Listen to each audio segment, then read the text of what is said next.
My name is Jason. I'm here with Conor Grennan, author of Little Princes and founder of Next Generation Nepal. How are you, Conor? Very good. Thanks Welcome for having to Canada. me. Yeah, Thank you for coming. Oh, my pleasure. I found it interesting that you said at the start of the book that this started off as being just you wanted a story to tell in hostels as you traveled around the world. Yeah. What was it like to kind of have when you gained a little perspective? How you changed? Like how quickly did you change after that? I'd say I changed probably really the second time I came back to the children's home. I mean, I still, even when I went around the world after 3 months in Nepal, I still sort of thought of it like a story. I'd gotten really attached to the children, and I knew I was going to come back for them, but I didn't take it too seriously until, probably, I mean, I guess it was maybe a moment where I started having to take children maybe to the hospital or something, and I started to realize, for me this is a lark. For me this is something that, to tell people, hopefully to impress women with, everything else. But the fact is that, there are these kids who I had really, really fallen in love with, but like between the ages of maybe 5 and 10. And when they had to go to the hospital, there was nobody else to take them to the hospital. Mm-hmm. I wasn't, a babysitter. I wasn't a big brother or anything else. I was literally acting as a parent to them. And so I think that sort of started to get my head, I don't want to call it my head straight, but that's when I started to get some perspective on it. Is that why you mentioned that when you were leaving the first time you felt like you were kind of abandoning them a little bit? And even though you mentioned after as well that they would keep going after, even though you weren't there. Interesting. So you are now married. Mm-hmm. You met Liz via email. I did meet her via email, yes. Can you describe that? How hard was that? Well, it was funny. Liz wrote to me originally because we went to the same university, and she volunteers. This is a real passion that she has for volunteering in orphanages around the world. And she was going to India around Christmas. Somebody had said, "Oh, there's this guy who went to your school who was doing the same thing in Nepal," and she thought I was part of a larger program. And she just wrote to me out of the blue and said, "Hey, do you have any suggestions for a place to go to India in India?" And I said, "Actually, it's just a small organization we have." And we just sort of, funnily enough, hit it off over email and just found that we really enjoyed talking to each other and everything else. And after doing that for a few months, we were becoming very, very close on email, just because we were talking about things like the kids and everything. Then I saw a photo of her, and I was like, "Oh my god! Like I can't believe this is the woman I was talking about." So it wasn't just words. It wasn't. After that, I was like, you should really come to Nepal. It's not that far away. Everything, but I totally fell head over heels for her before I even really knew what she looked like. Excellent. That's incredible.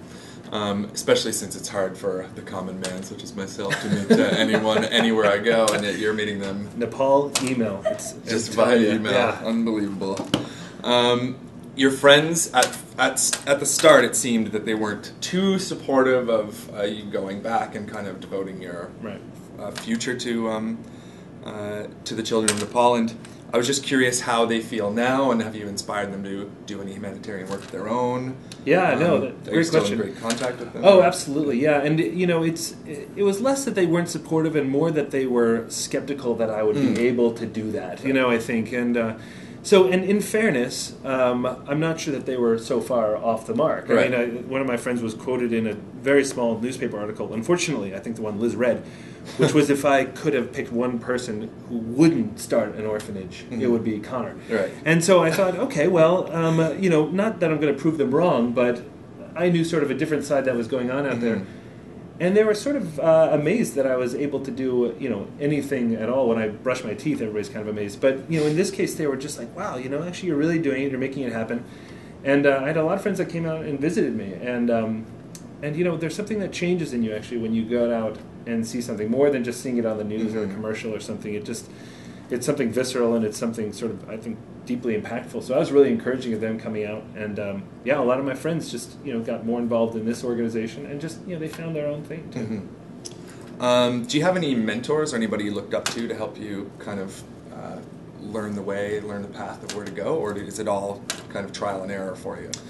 Yeah, I'd say a little bit of both. I mean, I definitely had people that I really looked up to. I mean, John Wood, who wrote the great book Leaving Microsoft to Change the World, and he started Room to Read, which is a phenomenal organization. Right.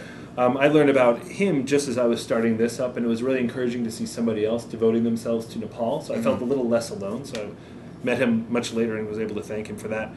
And then I knew another woman out there who was just devoting herself, a woman maybe in her 50s named Anna Howe, and she had just devoted herself to this work as well.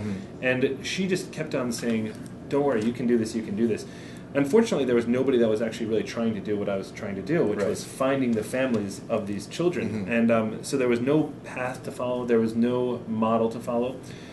But she just said, don't worry, you don't need a path, you don't need anything. Just, I'm supporting you. And then, and she was just wonderful throughout. She appears in the book, and she was an incredible mentor and inspiration to me. That's awesome. Yeah. Do you ever get to make it back? Do you make it back to Nepal? I do, yeah. It's hard. Nepal's far away, and I have a 2-year-old son and a daughter on the way. But I still make it back maybe a couple times a year.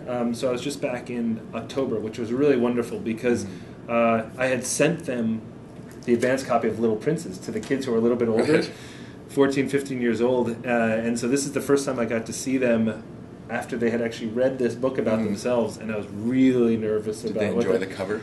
They enjoyed the cover, and they're like, oh, who's that? I'm like, never mind, because this is not one of them. But I was just worried about what they would think, because it's really an intimate story about them, and they loved it. They absolutely loved it, which was a great weight off me.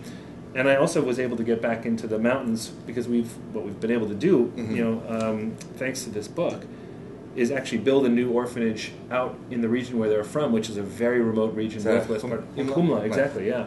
In the northwest part of the country, where it's even hard to get to, let alone build a children's home there. And so a lot of the children that appear in this book now live finally back with their families, back in their communities. And it's all really thanks to this book. So right now I'll ask you 5 questions. They're called our Abstract 5. They have absolutely nothing to do with the book. Okay. So answer as best you can. You got it. What is your oddest habit? Oddest habit? I would say my oddest habit is the fact that I cannot enjoy pizza unless I'm watching an action movie.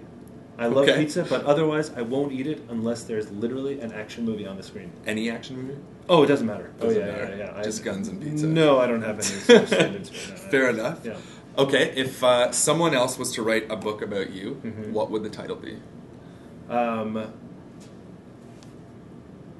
That's a good one. Let's see. I would say it would have to be, in retrospect of everything else, he sure talks a lot. Why do you think that? Probably because I talk a lot. Just too much. Yeah, a little too much. Well, I think you're doing well here. Thank you. Thanks. If you were a superhero, what would you most look forward to wearing? The cape, a mask, or a spandex bodysuit? I mean, the spandex bodysuit. Fair I feel enough. I feel like that puts a lot of pressure on you to sort of just work out a lot, and that, I mean, again, for obvious reasons, I probably would not go with that. But the cape, I used to, when I was a kid, I used to actually tie a cape onto my neck and actually jump off my parents' bed. Never got hurt. No, it didn't work. But I feel like that sort of still holds true. I'd still definitely go with the cape. Yeah. Okay. Yeah. Who would play you in the story of your life? What actor would play you? It would have to be one of 2 people. Okay. And those are the people that my wife has the biggest celebrity crushes on. Okay. So it would either be Matt Damon or Daniel Craig, just because coming out of the movie, she might love me all that much more. You're a bit of a Bond fan there? Yeah, yes, absolutely. Bourne and Bond are just, in my opinion and hers, just the coolest guys. With pizza, of course. Yeah, I mean, and that's the thing. It gives me an excuse to eat pizza. Fair enough. Yeah. And the last question is, what's your favorite smell? Oh, good one. The markers that do strawberry flavored markers. When I was a kid, I used to literally draw the strawberry thing up here, hoping that I could smell it all the time. That's not strange at all. No, and then so that could also go into the oddest habit, I guess. Right. And so until my parents told me I couldn't do that anymore, but that smell I could have stuck up my nose and lived that way. Great. Well, Conor, thanks for sitting with us and talking, and congratulations on all your success, and have fun the rest of your trip in Canada. Thanks, Jason. Thank you very much.